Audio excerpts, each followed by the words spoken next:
No puede haber un nivel más bajo.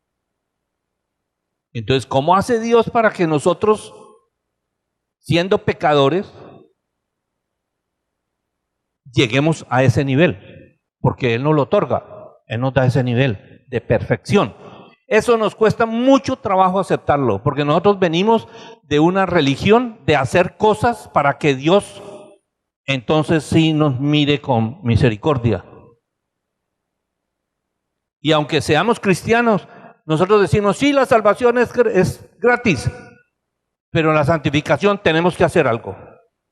Y si notamos que hacemos algo malo, entonces inmediatamente decimos, Dios no te mira, Dios no te puede bendecir, Dios no puede obrar contigo porque estás en una condición donde la perfección de Dios no se manifiesta. Pues vamos a ver qué nos dice la Escritura. Eso no significa que a Dios no le importa nuestro pecado, claro que le importa, pero lo que necesitamos entender es qué es realmente lo que Dios hace, no qué es lo que nosotros creemos, sino qué es realmente lo que Él dice. Esa perfección es absoluta, no es a medida, como la entendamos nosotros, como la creamos en el nivel que tengamos, es una perfección absoluta. Y eso es lo que Él hace. Demanda esa justicia, pero nosotros no teníamos la capacidad de ganarla ni obtener esa justicia. Pero Dios lo hace. Entonces miremos qué es lo que significa eso. Nosotros no tenemos fuerzas, no podemos tener ningún esfuerzo. Él no nos mandó a hacer esfuerzos para ser buenos o para hacer buenas obras. Y solamente les recuerdo una sola frasecita. El Espíritu de Dios, Dios mismo produce en nosotros tanto el querer, el desear las cosas de Dios, pero también produce en nosotros ¿qué? El hacerlas. Nadie puede vanagloriarse delante de Dios, ni por la salvación, ni por la santidad, porque es su obra. Esa es la obra de Dios. Pero lo que sí tenemos que ser es conscientes de lo que Dios ha hecho. Y finalmente la tercera acepción o tercera significado que tiene esta palabra es la posición de absoluta perfección que Dios nos provee a los que creemos en lo que Él hace y a través del Señor Jesucristo. Él nos da una posición de absoluta perfección. ¿Qué significa eso? Que los que en sí mismos nosotros no somos justos, no tenemos la justicia, Dios nos hace justos, porque nos atribuye toda la perfección de su Hijo Jesucristo, que es Dios. Esa es la única razón. Muy bien. La otra palabrita, que también es en la que estamos trabajando, es que la acción de la justicia de Dios se llama justificación. Ahora, ¿qué significa eso? Voy a leer algunas cosas. Dice, primero, esta acepción es la Biblia, no lo que alguien cree o lo que yo estoy definiendo o el diccionario dice. Lo que la Biblia muestra es que la justificación es un acto de Dios por el cual Él hace al hombre completamente perfecto para tener comunión con Él. O sea, lo que llamamos para ir al cielo. Lo segundo, no quiere decir eso que Dios nos transforma y que de nuestra condición de pecado algo nos pone a hacer y vamos adquiriendo su perfección.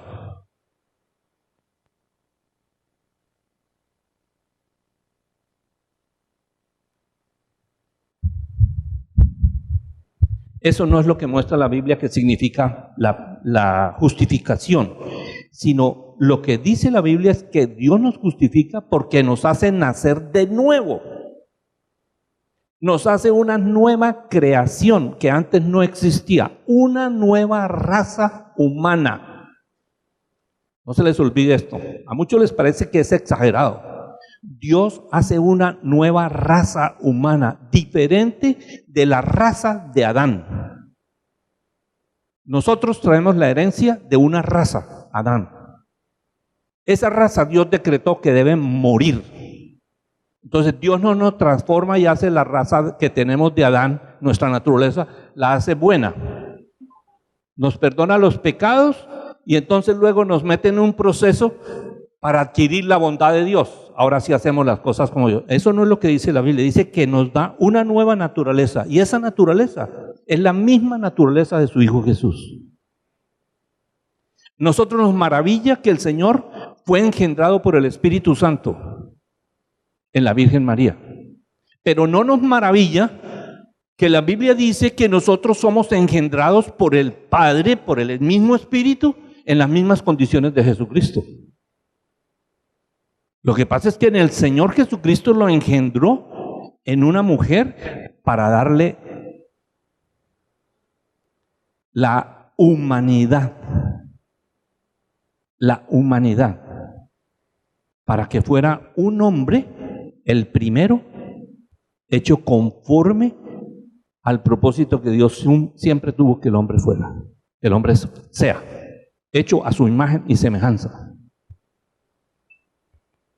Y lo que hace con nosotros es que en Cristo Jesús nos da esa misma naturaleza. Ahora no somos engendrados de carne y sangre, sino que somos engendrados por Dios mismo, hechos nueva criatura. Decimos, nueva criatura soy, pero como que lo cantamos y como que no, o no sé si no lo creemos o cómo lo creemos, pero no tiene el contenido en nuestra propia vida de esto, de decir, yo soy una nueva criatura.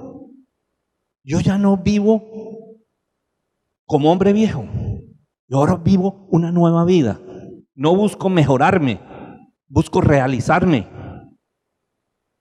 Y eso significa la justificación. Significa eso que como si nunca hubiéramos pecado para Dios. Somos una nueva criatura y la nueva creación que Dios hace no peca. Está la carta de Juan, que dice eso. Los hijos de Dios, los que somos engendrados por Dios, no pecamos.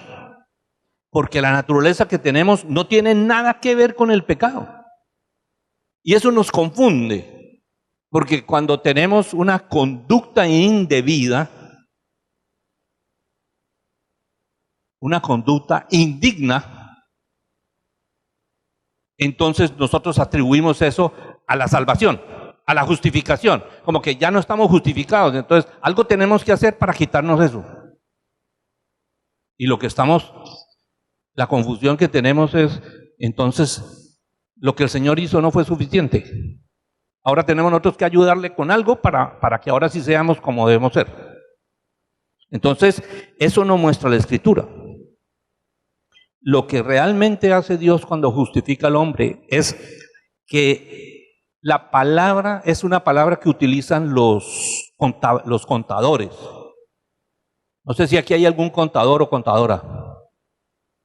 Es la palabra imputar. Entonces dice, se imputa las cuentas, o el débito o el crédito. Se pone una suma en el crédito y tiene un efecto. Se pone una suma en el débito y tiene un efecto. Ese efecto, esa palabra es la que está en la Biblia. Dice, Dios imputa la justicia de Cristo al pecador. Y le imputa a Cristo la injusticia, el pecado nuestro, y Él lo paga. Entonces la pregunta que yo tengo para ustedes esta noche es que piensen. ¿Usted sí cree que Dios pagó todos sus pecados? ¿O le pagó solamente los pecados hasta cuando le dio vida eterna? De ahí en adelante usted tiene que solucionar su problema, a ver si sigue pecando. Ahora, ¿quién le paga esa deuda? ¿O usted la tiene que pagar? Una vez compartiste en la iglesia y que me encantó, y tú decías que Dios Padre podía habernos perdonado los pecados, pero no tener ninguna relación con nosotros. Entonces tú nos enseñaste que por eso nos imputaba a nosotros la santidad del Señor. ¿Nos podrías compartir ahora que estás hablando, que creo que es pertinente al tema? Sí, exactamente eso es lo que trata la carta a los romanos. Dios podía habernos perdonado los pecados. ¿Por qué? Porque Dios tiene la capacidad de perdonarlos, pero no habernos hecho hijos. Nos hubiera justificado. Gracias, Señor, nos justificas, pero no somos tus hijos. Entonces quedaríamos prácticamente en la condición de los ángeles. Los ángeles no son parte del cuerpo de Cristo y no han cometido pecado. Nosotros nos perdonaría, nos daría una nueva vida como la de los ángeles, sin pecado, pero no somos hijos de Dios. Ahora, algunos estarán pensando, en la Biblia dice que los hijos de Dios. No, el término que se usa para hijo a los ángeles no tiene la connotación del término hijo de Dios como Jesucristo. Jesucristo no es un ángel. La relación con el Padre no es la relación de los ángeles. Es una relación de comunión total,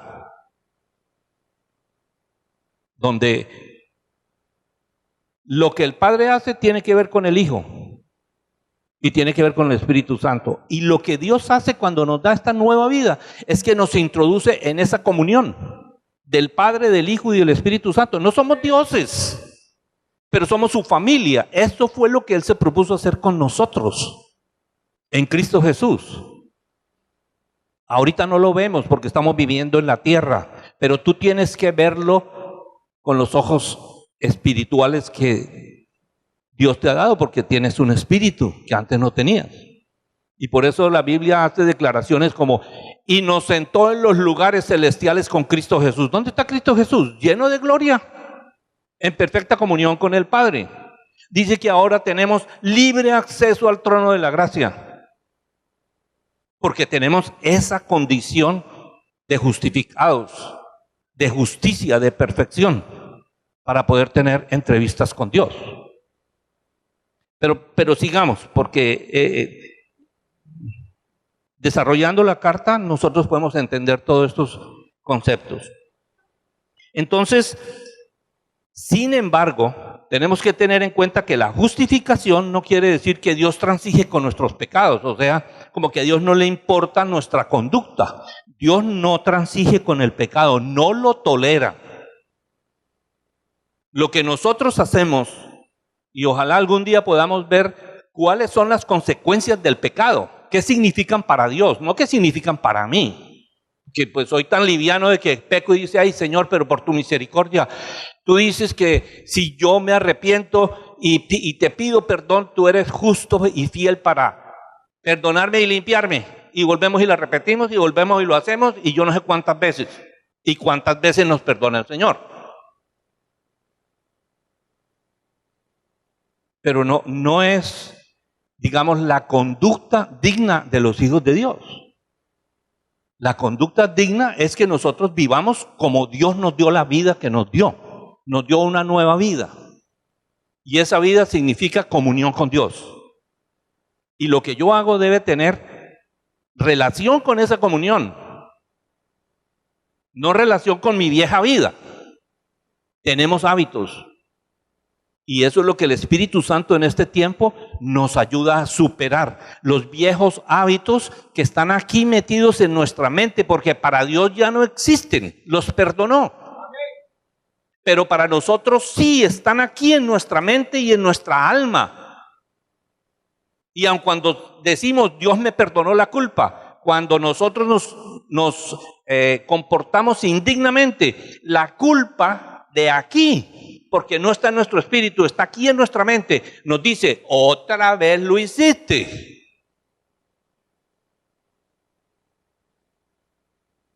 La Biblia dice que hemos sido limpiados en nuestra conciencia, en nuestra mente, y ya no tenemos culpa. Pero le seguimos trabajando porque todavía no entendemos muy bien y no lo hemos hecho parte de nuestra vida de qué fue lo que el Señor hizo.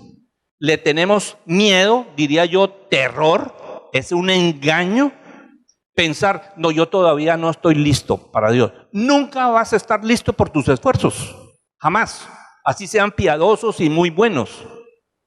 Tú no vas a vivir la vida del Señor solamente y exclusivamente por leer la Biblia. Si eso fuera así, y a muchos les parece una herejía, si eso fuera así, entonces Satanás tendría que ser santificado y perfecto, porque él se la sabe de memoria.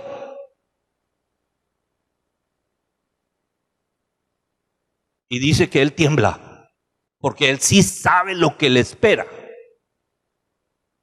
Y su maldad es que, sabiendo que está condenado, quiere arrastrar todo lo que pueda, porque como ahí dice, como es el dicho, untado un dedo, untado toda la mano.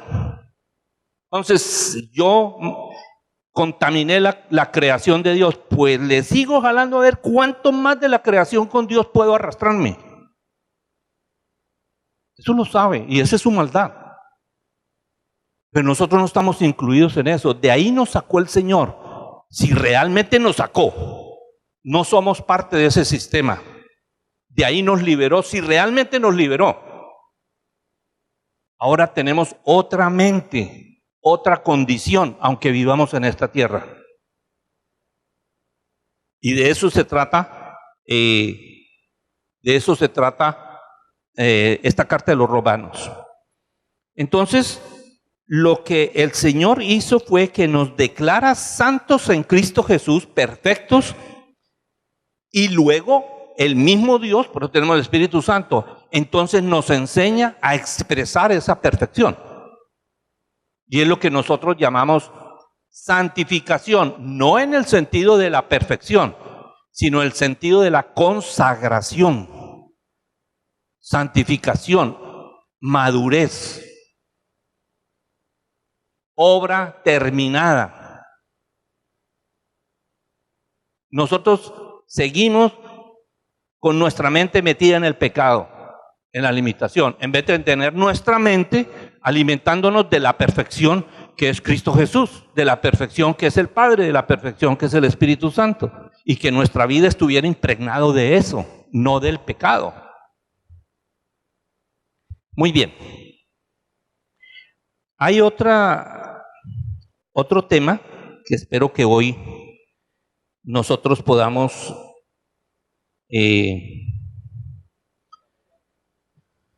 tenerlo en nuestra mente, y es, ¿qué significa esto de ser justificados por la fe? Porque a veces confundimos fe y credulidad. Entonces parece que fe es lo que yo soy capaz de creer. Yo soy capaz de creer que Dios me puede proveer. Y digo, esa es mi fe, esa es mi credulidad.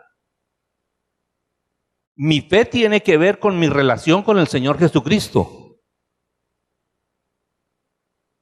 Yo le creo al Señor. Yo al Señor le otorgo credulidad, porque nunca miente. Pero la base de mi vida no es la credulidad. La base de nuestra vida es nuestra comunión con nuestro Dios. Porque para eso nos justificó.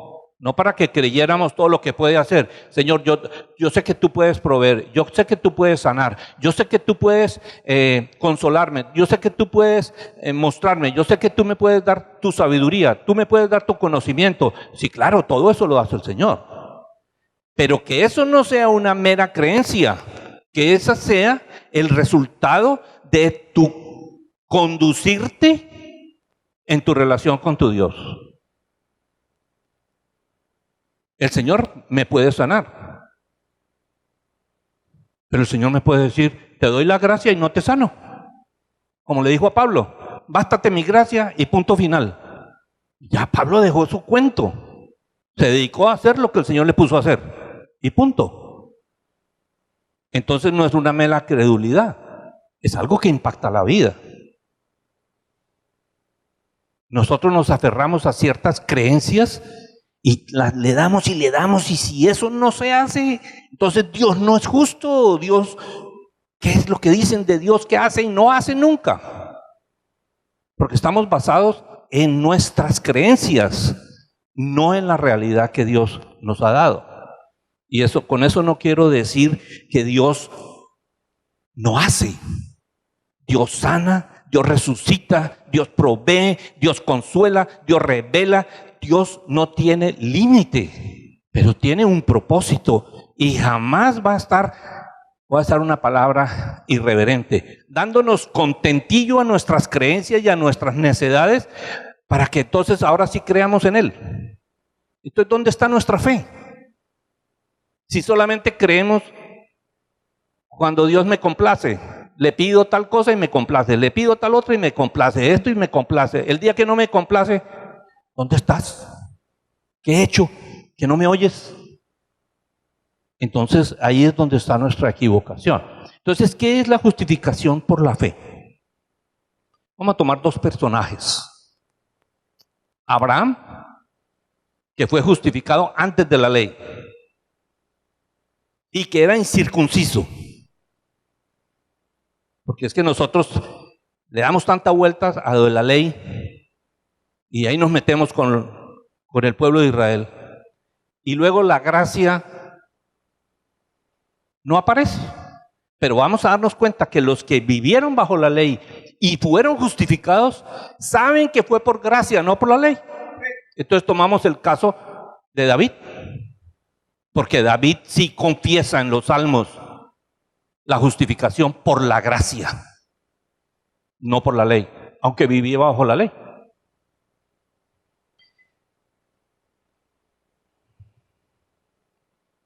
Si Abraham hubiera sido justificado por la ley, tendría que jactarse. Y la ley no necesariamente tenía que ser los 10 mandamientos, sino las ordenanzas.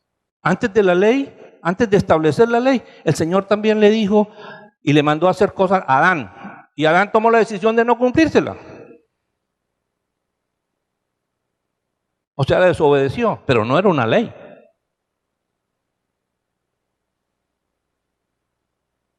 Era una condición en la cual Dios le dijo, si tú haces esto, el resultado será este. Y te he dado vida. Y te he organizado la vida para que puedas gozar de mi presencia y mi comunión. El Señor sabía a dónde tenía que llegar Adán como hombre. Pero como el Señor no hizo un plan B para salvarnos, Él ya sabía de antemano, vamos a ver, las promesas de Dios a los hombres siempre han sido basadas en su Hijo Jesucristo hecho hombre. Así sea desde el Antiguo Testamento. Lo estoy mencionando para que ustedes se den cuenta que en el Antiguo Testamento todas las promesas que hizo tenían que ver con su Hijo Jesús. No con Adán. Porque el Señor sabía de antemano que Adán no era el hombre del corazón de Él. Romanos capítulo 4, versículo 2. Porque si Abraham fue justificado por las obras, tiene de qué gloriarse, pero no para con Dios. Un hombre de Dios puede hacer obras. ¿Para qué las hace? Se puede gloriar. Yo como pastor me puedo gloriar de lo que yo hago, de lo que yo digo. Me puedo gloriar de que conozco la Escritura. Me puedo gloriar de muchas cosas y decir, pueden seguir mi ejemplo. Sí se puede. Y me estoy gloriando en la verdad, pero no me estoy gloriando para Dios. Esa es la gran diferencia. Problema número 1 de nosotros, cuando hacemos las cosas, ¿cuál es nuestra actitud y nuestra motivación? ¿El propósito de Dios? ¿O usamos el nombre de Dios y el propósito de Dios para darnos gloria a nosotros? Ahí es donde está la gran problemática que tenemos los cristianos. En lo que hacemos, ¿para qué lo hacemos? Y les voy a poner un ejemplo. Malos ejemplos tenemos de los ministros. Que tienen poder, tienen poder. Que el Señor te lo ha dado, lo tienen porque el Señor se lo ha dado. ¿Para qué lo usan los malos ministros? Para su propia gloria. Sea el dinero, sea la influencia, sea la autoridad espiritual que imponen sobre las ovejas del Señor. ¿Y es para qué? ¿Para la gloria del Señor? Pues no, para su propia gloria. De eso tendrán que dar cuenta. De eso tendrán que dar cuenta. Entonces, todo lo que hizo Abraham, si él hubiera hecho esas obras para glorificarse él y para decir, yo sí lo hago, tendría que gloriarse, pero no para con Dios. ¿Cómo fue salvado? ¿Cómo fue justificado Abraham? Génesis capítulo 15, versículo 6.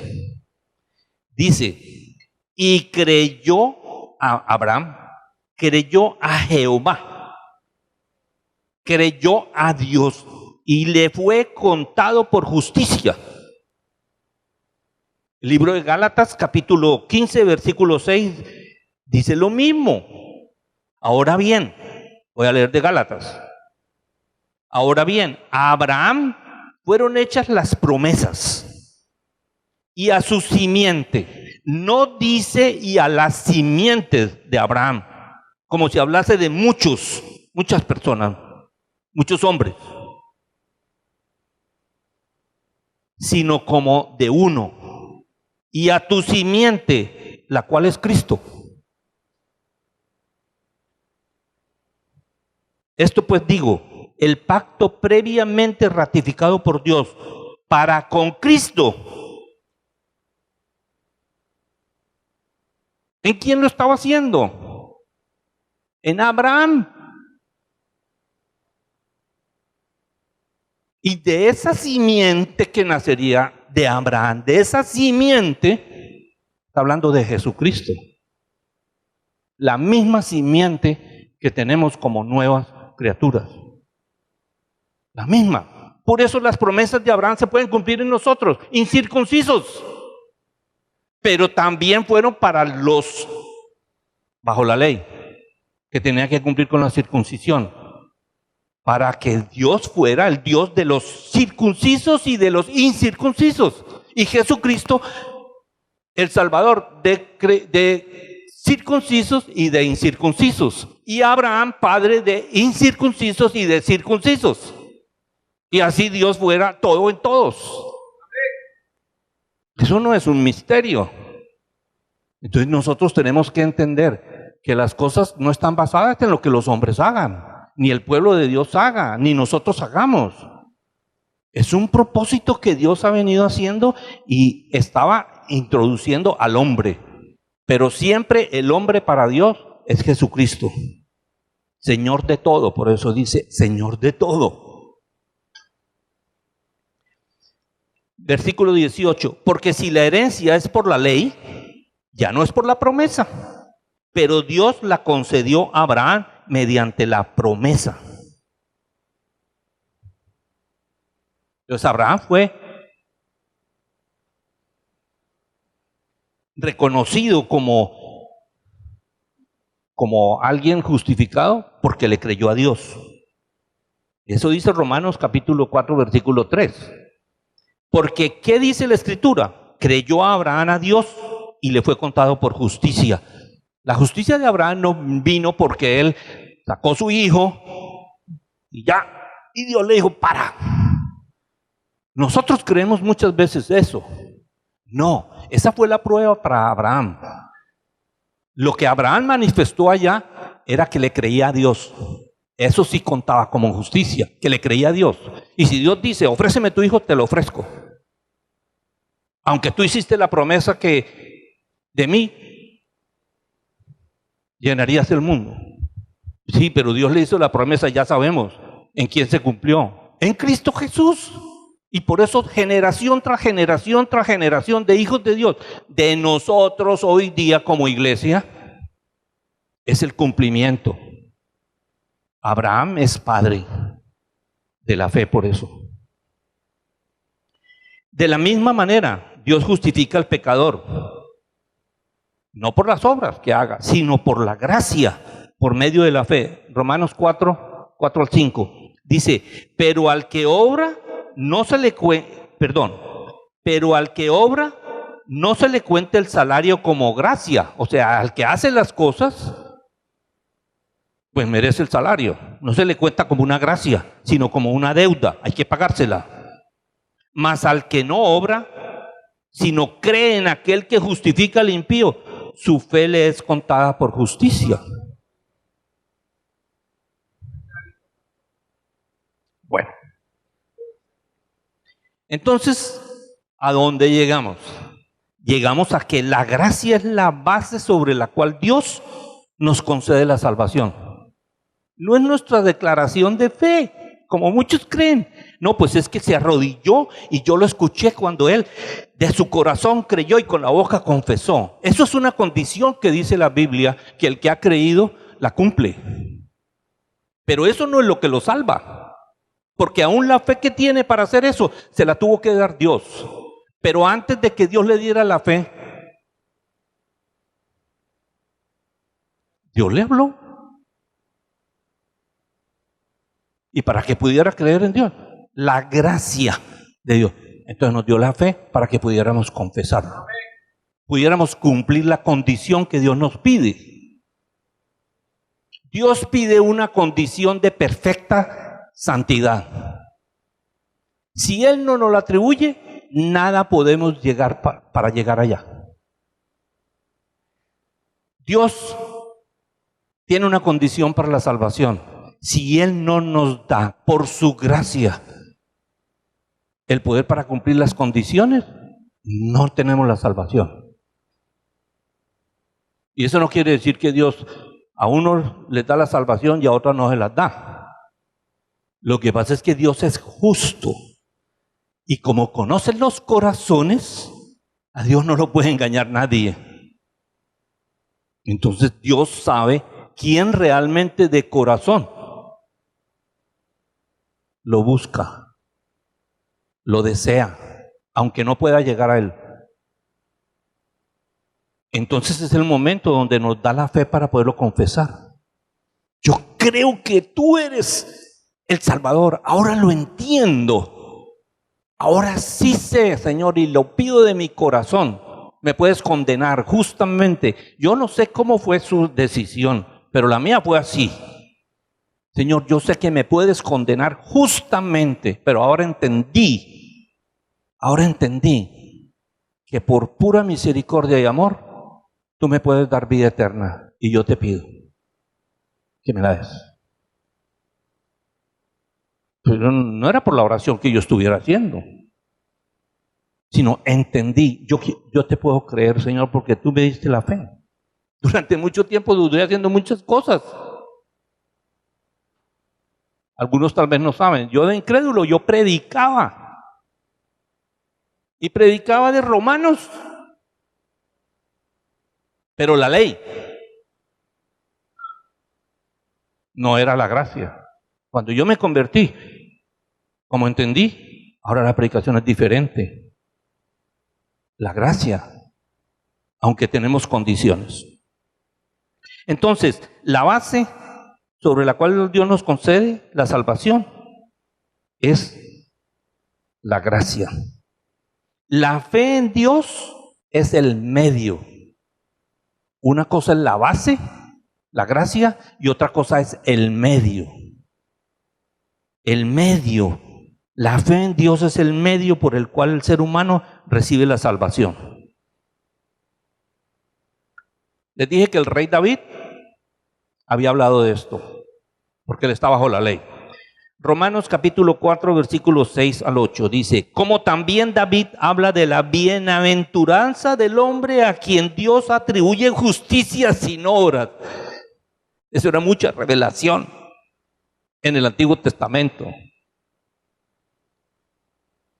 No tengo que cumplir las obras de la ley, me demanda obras. David se las sabía, todo lo que tenían que hacer. Hasta cómo ofrecer la tortolita. Tenía que ser como Dios les mandó, y si no, no servía. Él lo sabía. Y sin embargo, él declara: bienaventurado el hombre a quien Dios le atribuye justicia sin hacer nada, diciendo: bienaventurados aquellos cuyas iniquidades son perdonadas y cuyos pecados son abiertos. Bienaventurado el varón a quien el Señor no inculpa de pecado.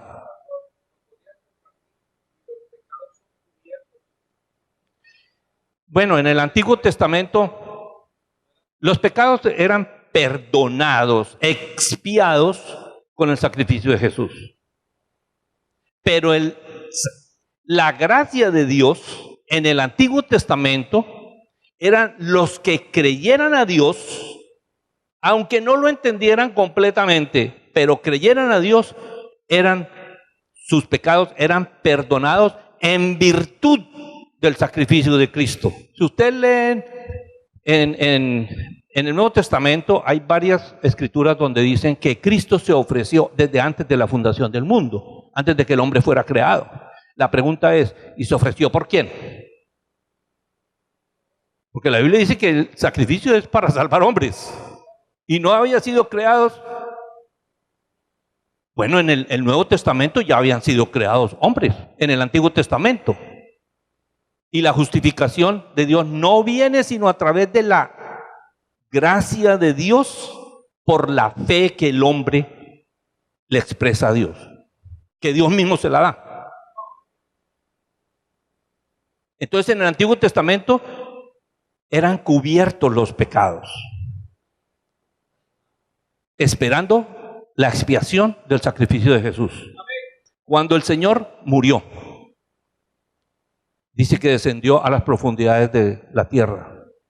¿Quiénes estaban en el Seol? En la parte donde estaban los justificados por Dios. Todos los del Antiguo Testamento que habían muerto creyéndole a Dios. Y muchos de ellos están diciendo: Señor, te pido, no abandones mi alma en el Seol. El Seol tenía dos partes. Si ustedes se acuerdan de Lázaro y el rico, Lázaro estaba en un lado, donde estaban los justificados por Dios.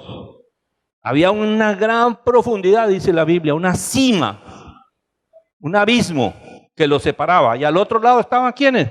Los que no habían creído. Estaban y estarán todavía esperando el juicio del gran trono blanco, porque están condenados. Pero bueno, ese no es el tema. Entonces, cuando el Señor bajó al Seol y les predicó, pues ¿de qué les habló? De lo único que no conocían. ¿Cuál era el medio? Ustedes creyeron a Dios. Ustedes creyeron en la redención. Yo soy la redención. Yo me imagino, la Biblia no dice ese, pero yo me imagino, si yo fuera uno esperando la redención en el Seol y viene el Redentor y me dice: yo soy tu redención. Dios mío, Dios santo, bendito, cumpliste lo que tú dijiste. Yo te acepto como mi Redentor. ¿Qué hizo el Señor? Dice la Biblia, eso sí lo dice, que llevó esa cautividad a los cielos. Bueno. Y resucitarán cuando el Señor regrese. No serán parte de la iglesia, porque la obra de Dios en el Nuevo Testamento es la iglesia. En el Nuevo Testamento no hay nada más que Dios haga sino la iglesia, para cumplir lo que Él prometió para su Hijo Jesús, un cuerpo. Él ya tiene sus hijos. El Espíritu Santo tiene su templo, pero el Señor Jesucristo no tiene su cuerpo. Está en formación. Y eso somos nosotros. Nosotros no vivimos para nuestra justicia, ni para ser buenos, ni para tener las grandes bendiciones. Vivimos para ser hechos conforme el Señor espera que funcionemos en su cuerpo, para darle su honra y su gloria. Ese es su propósito. Entonces, todo lo que nosotros hacemos tiene que ver con eso. Nuestro trabajo, nuestra diversión, lo que Dios nos pone a hacer en la iglesia, todo lo que hagamos tiene que ver con eso. No les olvide que el Señor Jesucristo como hombre también trabajó, también fue hijo, también tuvo amigos, también se tuvo que divertir, también tuvo que pasar tiempos como cualquiera de nosotros. Pero cuando le llegó el momento de cumplir lo que Dios le había designado, ¿no me entienden?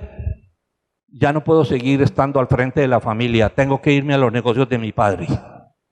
Y sus hermanos lo rechazaron por eso. Ya después vemos que creyeron y fueron redimidos y fueron columna y baluarte de la verdad que es la iglesia del Señor. Pero mientras el Señor estuvo vivo no fue así. Pero bueno, eso tiene que ver con la justificación. Es que nosotros venimos de un medio donde siempre sí creemos en la fe, pero seguimos mascullándole a las obras. Ahora las ponemos obras evangélicas para la honra y la gloria del Señor. Eso no funciona, eso no sirve. Y no digo que no tengamos que hacer obras buenas. Dios las preparó de antemano para que las hiciéramos. Pero si conocemos el propósito de Dios, conocemos cuáles son las obras que Dios preparó para que yo haga. Entonces me concentro en eso. Yo no me preocupo si el Señor hace otra cosa con el pastor Jorge Iván, como lo hace. Le puedo ayudar, hermano. Mi privilegio. Pero son las obras que él tiene que hacer para su Señor. Yo tengo que hacer las mías, aunque no estemos pastores, aunque no estemos trabajando en la misma iglesia. Somos un cuerpo. Y con toda reverencia, yo no envidio lo que el Señor te puso a hacer, lo admiro. Pero resulta que a mí no me lo puso a hacer, yo porque voy a envidiar lo tuyo. Ay, no, Señor, ¿y tú por qué no me diste a mí lo del pastor Jorge Iván? Ay, yo hubiera sido feliz. Pero bueno, yo te voy a servir donde tú me pusiste, por humildad. Eso no es cierto. Eso sería un orgullo encubierto. Falta humildad. Sería falsa humildad. Ok. Entonces, dijo David, bienaventurado aquel cuyas iniquidades son perdonadas y borrados sus pecados. Esto se refiere a un pecador redimido, perdonado, no a un recto guardador de la ley. David, que vivía bajo la ley, no está diciendo, Señor, gracias que me perdonaste porque yo he cumplido toda la ley. Cuando ustedes ven que Pablo dice que él era perfecto en cuanto a la ley, él no se está ufanando de que fue justificado por la ley. Él está diciendo, mire, yo era perfecto, pues nadie, la ley no me puede condenar. Pero ¿saben una cosa? Mi relación con el Señor, todo eso no me sirve. No me sirve. Tendría que ufanarme, pero no para con mi Dios. ¿En quién me ufano? En mi Cristo, mi Redentor y mi Salvador. En eso sí me glorío. A Él lo sirvo. Ya no vivo yo, Él vive en mí. Porque es el cuerpo. Romanos 4:7 dice, diciendo, bienaventurados aquellas cuyas iniquidades son perdonadas. Eso es del Salmo 32. Usted lee en el Salmo 32, eso es exactamente lo que en Romanos se está citando.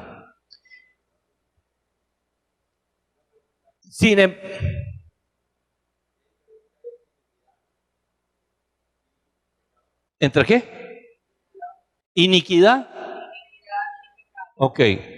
Inicuo es una persona que no solamente transgrede la ley, sino se goza de hacerlo y más aún, se lo enseña a otros para que lo hagan.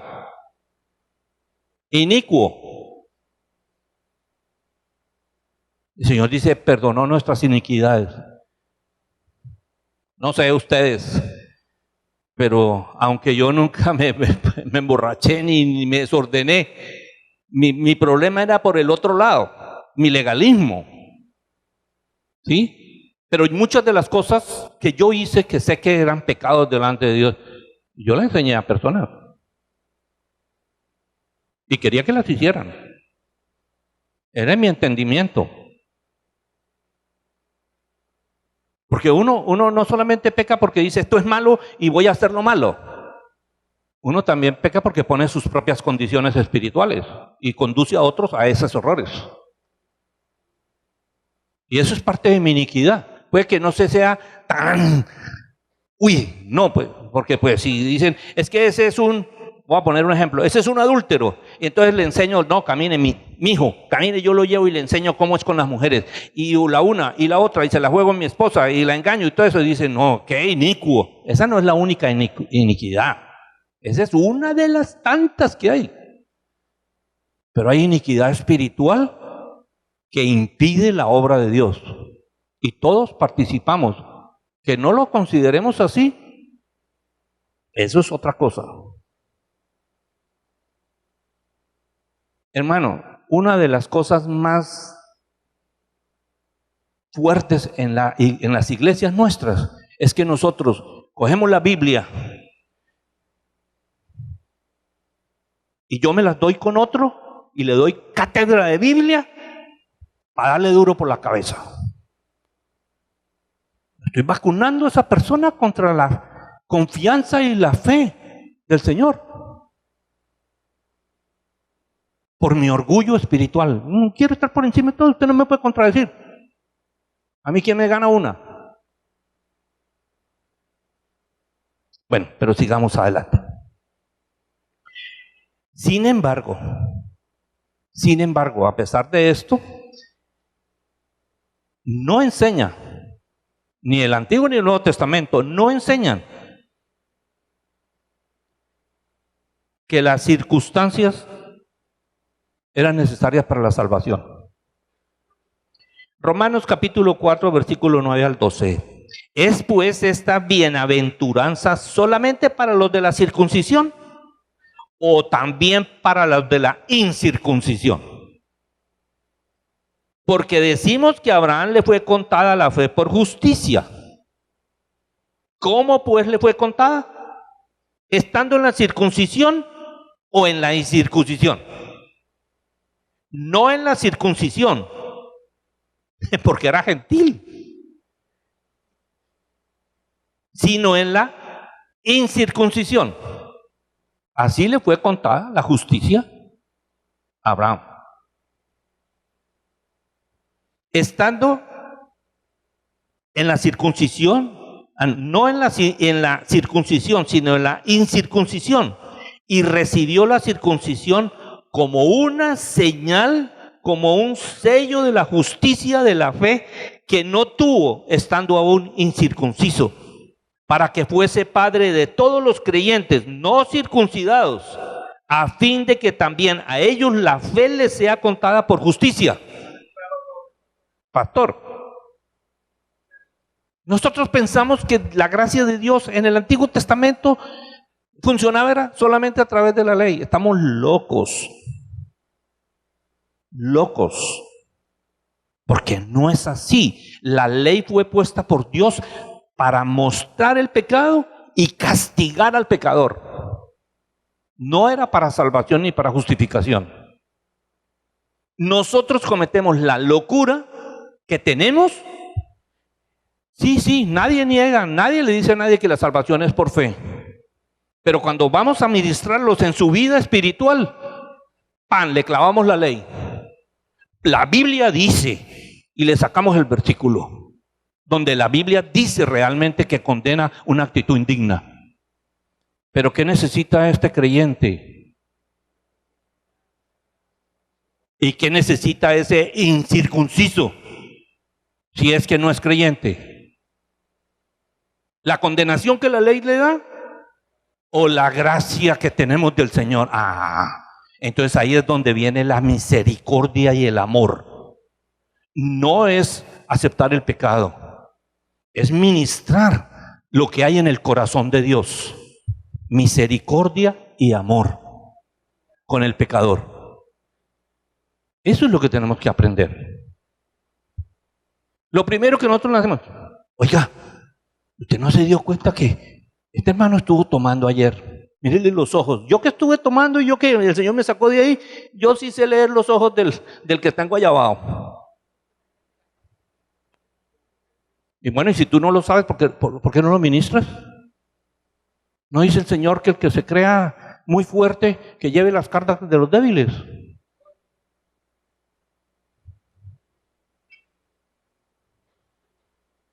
Yo les pregunto una cosa, queridos hermanos, solamente para reflexionarlo esta noche. Yo quiero aprovechar el estudio de la carta de Romanos para que nosotros realmente podamos tener claridad y decir, bueno, Señor, yo necesito cambiar. ¿Nosotros qué queremos hacer? ¿Nosotros realmente queremos rendir nuestras vidas al Señor y decir, Señor, enséñanos a vivir tu vida? ¿O nosotros ya, Señor, yo ya leí la Biblia, en el nombre de Cristo lo hago? ¿Por qué ustedes creen que nosotros los pastores sí tenemos la obligación de llevar la carga de la congregación, de cada creyente? Y en cualquier momento cuando cometemos el error de ser duro con alguien, miércoles, usted es un pastor, usted puede orar así. Hermano, yo soy pecador, a mí también se me huele el chupo, pero Señor, dame dominio propio. Respiro 3 veces antes de contestar. Pregunto, hermanos, yo no los estoy acusando, yo les estoy diciendo, hermanos, queremos que el amor de Dios, la misericordia, el entendimiento, la sabiduría de Dios fluya. Tenemos que vivir como hijos de Dios. Tratar a los demás como hijos de Dios. Mirar las cosas como Dios las mira. Y si no, hermano, estamos queriendo alcanzar un nivel espiritual al cual jamás llegaremos. Entonces, todo esto que nos ayude es a eso, a que tengamos un crecimiento espiritual. Y los que están buscando ser ministros de Dios, eso es lo que se ministra. Eso es lo que se ministra, el amor, la misericordia, la sabiduría, el consejo de Dios. ¿Quieres ser un ministro de Dios? Si tengo la responsabilidad como pastor de prepararte para la obra del ministerio, lo que el Señor te llamó, quiero ver el Espíritu del Señor en ti. Y si no, ¿qué le voy a decir al Señor? Pregunto, ¿qué le voy a decir al Señor?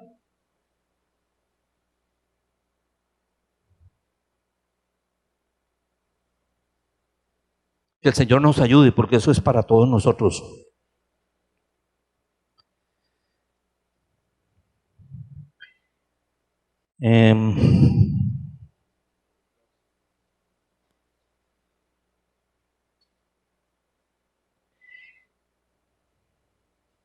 Voy a leer,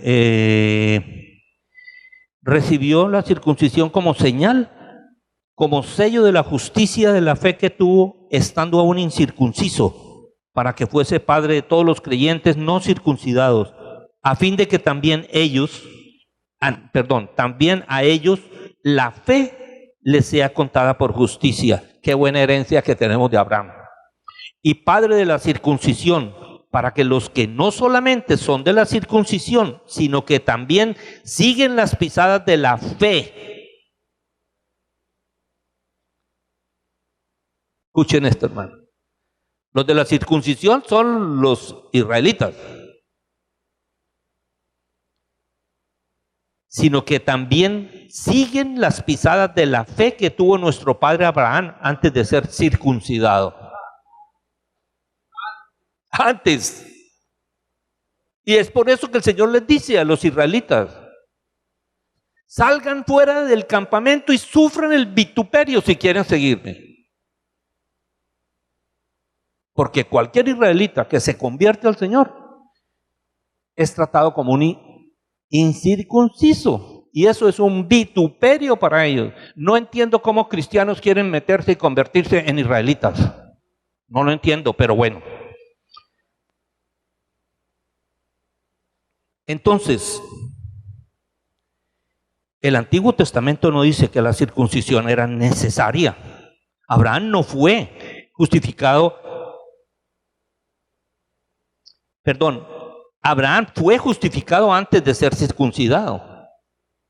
Y entonces después, como una señal, lo recibió. Es como él vino por la fe de Abraham. Es como él vino a ser padre de todos los verdaderos creyentes. Eso dice Génesis capítulo 17, versículo 10. Y en este es mi pacto que guardaréis entre mí y vosotros y tu descendencia después de ti. Será circuncidado todo varón de entre vosotros. Eso es para ellos. Pero para los creyentes es la fe. No importa que sean judíos, no importa que sean circuncidados. La circuncisión es parte de la ley y no les da la justificación.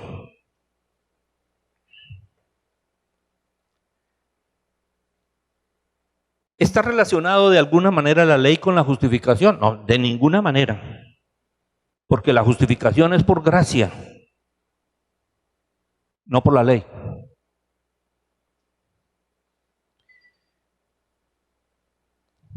Esta promesa que Dios le hizo a Abraham, esta promesa de que él sería el heredero del mundo por medio de Cristo, no fue sobre la base de la ley, porque no existía, sino que lo que Dios mostró es que Él no colocó ninguna condición, no dependía de ninguna obra por parte de Abraham.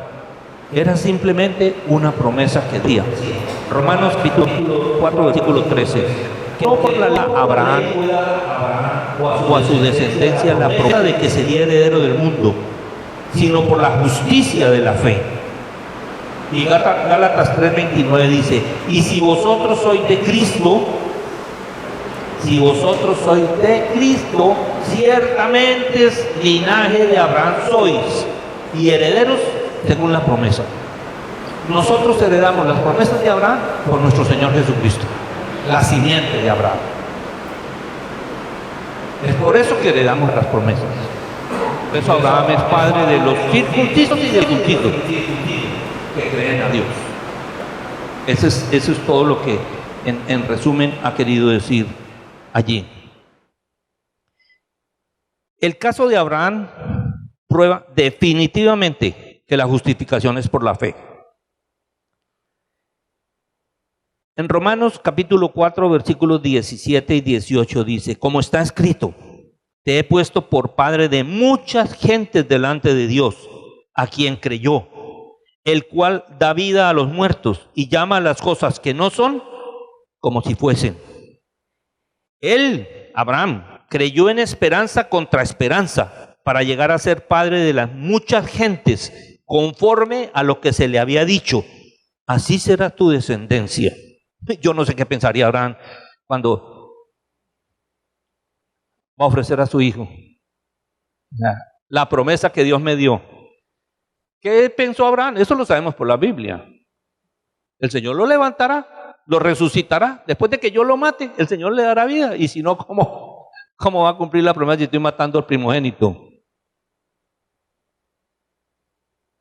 Y eso es parte de lo que nosotros tenemos que entender, de qué significa para nosotros todo esto que Dios habla desde el Antiguo Testamento y las cosas que prometió y todo eso. Eso no es porque nosotros cumplamos la ley para los israelitas, es porque Dios nos prometió y nos hizo herederos en Abraham a través de Jesucristo. Y cuando el pastor enseñó hace relativamente poco sobre todas las promesas que Dios dio al pueblo de Israel, las cumplió para nosotros en Cristo Jesús. Todo. No tenemos que guardar la fiesta, ni tocar el chofar, ni ponerlo en las túnicas, ni guardar las fiestas. Nada de eso. En Cristo Jesús ya las tenemos. Somos sus herederos.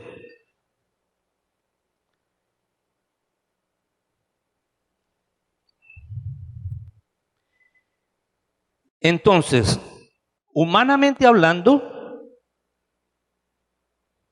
era imposible que se cumpliera lo que Dios le estaba prometiendo a Abraham. Porque tenía 100 años y su esposa Sara tenía 90 años y ya no ovulaba. No había posibilidad de que tuvieran hijos. Imposible.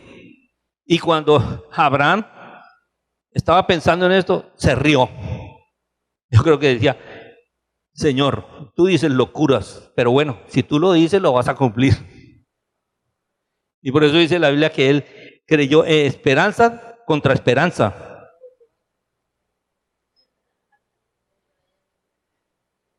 Decidió Abraham creerle a Dios. Creerle a Dios. Porque Dios es el Dios de los imposibles. Eso le fue atribuido por justicia. Romanos 4:22 dice, por lo cual también su fe le fue contada por justicia. Entonces, vamos a terminar dejando aquí. La historia de Abraham está en la Biblia para enseñarnos a nosotros.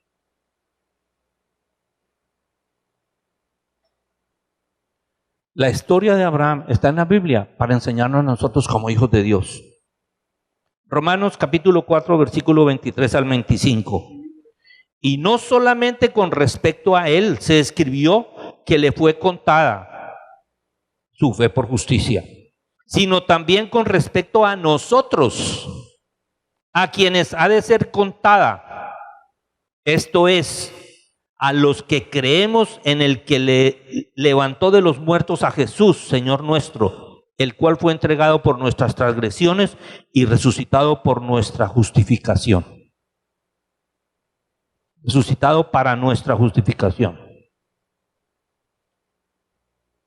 Nosotros, estas cosas que nos dice la Biblia, que nos dice el Espíritu de Dios, debíamos tenerlas en cuenta. Leamos bien la historia de Abraham.